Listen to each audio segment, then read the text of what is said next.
Bismillahirrahmanirrahim. Assalamualaikum warahmatullahi wabarakatuh. Sebelumnya izinkan saya perkenalkan diri. Nama saya Halimah Sadiah, mahasiswa komunikasi dari Sekolah Vokasi IPB University. Pada kesempatan kali ini saya ingin mewawancarai Mr. Ben Ali terkait dengan 4 fase gegar budaya. Mungkin sebelumnya Mr. Ben boleh memperkenalkan diri juga. Ya, bismillahirrahmanirrahim. Assalamualaikum warahmatullahi wabarakatuh. Ya, nama saya Ben Ali, berasal dari Madagaskar, dan saya biasanya mengajar bahasa Arab dan bahasa Perancis. Dan ya, gitu. Oke, kita bisa langsung ke pertanyaan pertama ya, Mister. Kapan nih pertama kali Mister datang ke Indonesia dan apa alasan yang membuat Mister akhirnya untuk menetap di Indonesia gitu? Baik. Ya, mungkin langkah pertama saya ke Indonesia mungkin ya secara ini ya tahun 2009. Itu pertama saya ke Indonesia, ya langsung ya Jakarta. Dan apa alasan saya menetap di Indonesia mungkin gimana ya? Awalnya sih nggak begitu mau menetap, tapi ya apa sih namanya keadaan habis itu karena awalnya kuliah, terus habis itu ya melihat keadaan, ya berubah sendiri aja, nggak ada rencana sih. Itu ya menikah ya itu. Jadi sebenarnya nggak begitu ada rencana. Udah cukup lama ya, dari 2009 ya, Mister? Ya, alhamdulillah. Gitu. Waktu 2009 itu bagaimana sih kayak minggu atau bulan-bulan pertama Mister Ben di Indonesia gitu? Kayak seperti apa suasana dan kebudayaan yang didapat di Indonesia? Atau ada nggak kayak keunikan di Indonesia yang nggak ada di Madagaskar gitu? Ya, kalau saya sih secara kebudayaan nggak begitu bermasalah ya. Karena pertama waktu di Mesir pun kan saya udah bisa bahasa Indonesia ya dari Mesir. Karena teman-teman saya banyak orang Indonesia. Jadi bergaul sama orang Indonesia bertahun-tahun di Mesir. Jadi ketika ke Indonesia nggak begitu kaget karena udah terbiasa dengan orang Indonesia. Dan kedua saya udah bisa bahasa Indonesia. Dan ketiga ada hal-hal mungkin seperti budaya banyak kesamaan antara Madagaskar dan orang Indonesia karena banyak orang Madagaskar asal dari Indonesia kan ya dari dulu.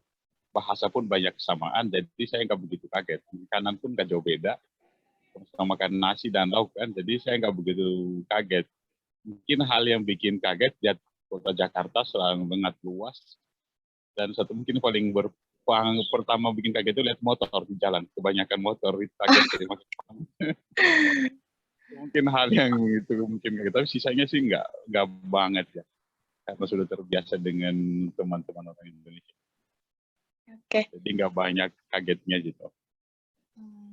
Selain maksudnya emang udah kenal banyak orang Indonesia juga emang budayanya mirip-mirip aja gitu ya? Ya.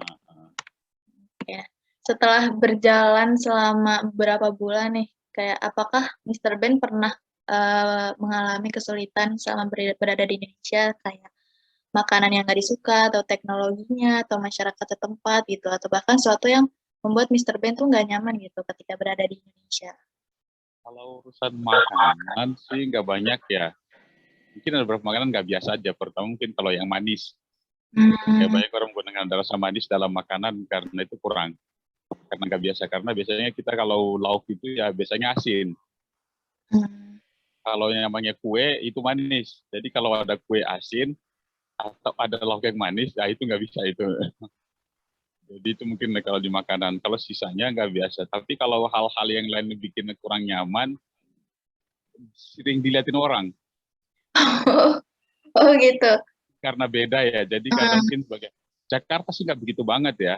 Kalau ke daerah-daerah sering diliatin orang gitu. Jadi itu yang kadang-kadang mengganggu. Karena kalau kita diliatin orang terus kan nggak nyaman juga ya. Karena mungkin lama-kelamaan saya baru mengerti ya karena orang nggak biasa lihat orang asing dengan itu. Jadi itu mungkin yang bikin mereka selalu melihat. Jadi ya gitu tadi karena beda sendiri. Ya jadi karena mungkin kalau pergi juga ya tinggi sendiri kelihatan orang ya sih kan lebih diliatin gitu. Mungkin awal-awalnya mengganggu tapi lama-kelamaan ketika udah mulai mengerti kenapa alasan mereka jadi di situ mah nyantai aja jadi. Malah kadang-kadang saya ajak ngobrol supaya mereka lebih nyantai. Kadang-kadang juga orang itu lihat kita itu gimana ya, rasa nggak begitu takut apa gimana, terus ketika kita ngobrol sama mereka ternyata nyantai jadinya bisa, karena ketika saya ajak ngobrol mereka merasa oh ternyata bisa bahasa Indonesia juga ya, jadi lebih mudah beradaptasi juga di situ. Mungkin itu kesulitan awal-awal terjadi. Sampai sekarang sih masih itu sering dilihatin orang itu masih, kalau pergi ke daerah-daerah pasti ada aja itu, tapi nggak begitu mengganggu lagi.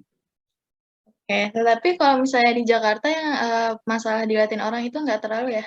Jakarta nggak banget, karena Jakarta memang banyak orang asingnya. Iya, mungkin karena Jadi malah ya, tapi mungkin kita dikirain orang mana gitu aja, mereka mungkin kesalahan negara nggak tahu membedakannya. Tapi nggak begitu ini, karena Jakarta udah sering lah ketemu orang luar. Iya ya. Kalau di daerah aja yang mungkin masih karena mungkin nggak biasa saja. Namanya juga ya, saya juga ingat waktu kecil dulu kalau ada ketika orang Perancis di kampung, ya kita ya wow gitu kan. Karena nggak bisa lihat orang luar gitu. Betul. Karena ketika dimengerti, nggak mengganggu lagi. Ya.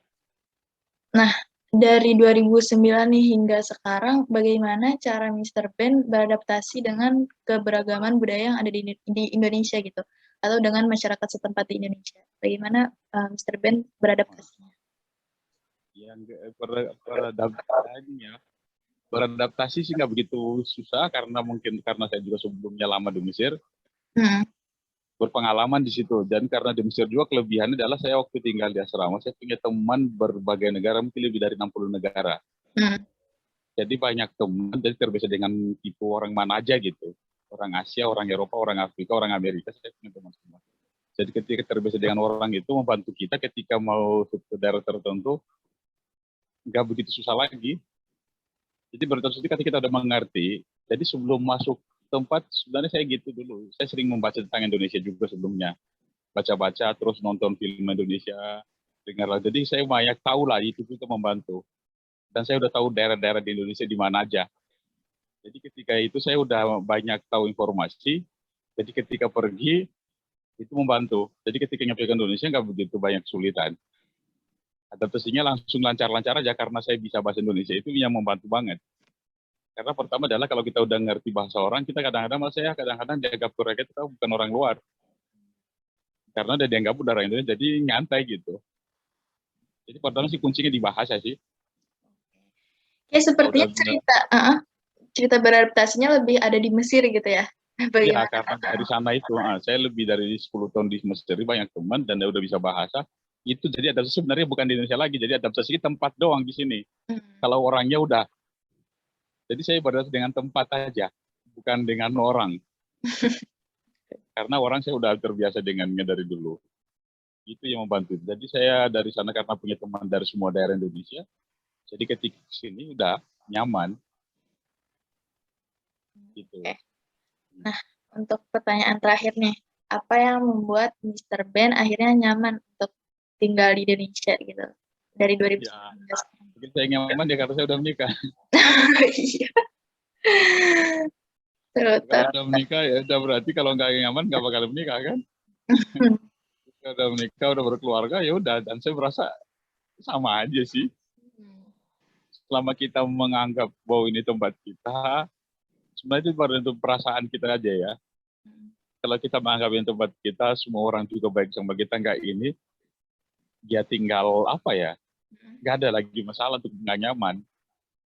Berarti kita ngikutilah gaya orang yang di tempat. Jangan berbeda, karena orang oke secara fisik berbeda, tapi gaya jangan. Kita mengikuti gaya orang di tempat, jadi gimana mereka cara ini ya, cara mengobrol, cara ini, jadi kita mengikuti supaya kita lebih bisa blended gitu kan. Jangan jadi minyak dalam air. Gitu. Itu intinya sebenarnya di situ aja. Ketika udah punya bahasa, artinya kita lebih mudah beradaptasi.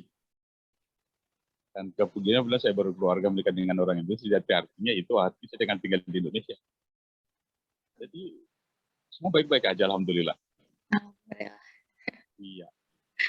Oke, saya punya pertanyaan tambahan nih, Mister. Tadi Mister juga guru Perancis ya, bahasa Perancis. Iya. Itu bagaimana Mister bisa belajar bahasa Perancis dan jadi guru Perancis gitu? Bahasa Perancis bukan pilihan ya. Itu wajib di sekolah dulu di Madagaskar. Oh. Itu bahasa wajib di sekolah dari SD. Dan ketika masuk ke SMP itu semua mata pelajaran selain bahasa, semua dalam bahasa Perancis. Jadi kita belajar matematika, fisika, geografi dalam bahasa Perancis semua. Jadi Di kalau Madagaskar. kita iya, jadi kalau kita selesai SMA pasti kita bisa bahasa Perancis lah. Minimal kita bisa ngobrol secara biasa. Dan ketika bisa juga waktu di Mesir saya sekolah juga ngambil tarjama dan sastra kan dan bahasa Perancis Arab juga, jadi itu juga saya bahasa Perancis lebih ini lagi berarti. Dan awalnya saya mengajar karena privat aja, ada orang minta bahasa Perancis pengen itu, jadi tahu menerjemahin surat atau apa gitu aja. Jadi bahasa Perancis kalau di Madagaskar memang udah bahasa resmi kedua lah. Oh, Itu ilmu wajib. baru buat saya itu. Informasi. Itu wajib. Jadi kita pada akhirnya bukan pilihan itu sebenarnya. Mau nggak mau berarti emang bakal bisa ya nantinya. Ya, diwajibkan. Karena alasannya sih kalau kita mau keluar negeri, kita harus punya bahasa internasional satu gitu minimal. Karena di bandara pun kalau kita naik pesawat, biasanya bahasa kita nggak dipakai lagi. Iya. Kecuali kita naik pesawat negara kita gitu. Kalau pesawat punya negara lain, bahasa kita udah nggak ada. Jadi kita dipakai kalau di Madagaskar itu dalam pesawat dari negara manapun itu, yang bahasa dipakai adalah bahasa yang maskapainya dari mana dan bahasa Perancis. Ya, jadi di situ katanya bahasa itu dibutuhkan karena kita kalau mau keluar kita harus bisa bahasa internasional satu minimal bahasa Perancis gitu. Jadi bahasa Perancis diwajibkan. Biasanya kalau untuk bahasa asing kan bahasa Inggris ya, tapi kalau di Madagaskar kalau Madagaskar tergantung negaranya. Kalau negara jajahan Perancis pasti Perancis, jajahan Inggris. Ya, tapi gitu. Alhamdulillah Indonesia nggak disuruh belajar bahasa Belanda ya. Sebenarnya ya boleh aja sih belajar bahasa, nggak ada salahnya ya. Bahasa apapun kita bisa itu udah kelebihan dan itu kita udah mengenali budaya lain. Jadi belajar bahasa apa aja sangat bagus. Bahasa adalah satu hal yang gimana ya?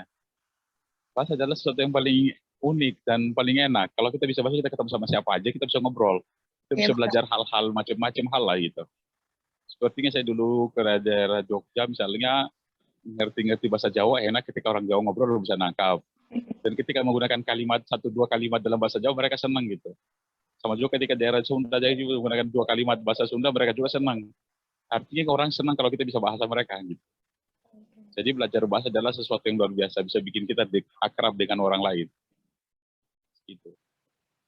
Oke. Mungkin sepertinya untuk pertanyaannya juga sudah cukup. Untuk Mr. Ben, sekali lagi terima kasih banyak atas waktu dan kesempatannya yang telah diberikan untuk saya bisa wawancara untuk memenuhi tugas praktikum saya kali ini. Ya, sama-sama ya. Semoga sukses. Semangat. Ya. Semoga Mr. juga sehat-sehat selalu. Terima kasih. Amin, amin. Assalamualaikum warahmatullahi wabarakatuh. Waalaikumsalam warahmatullahi wabarakatuh.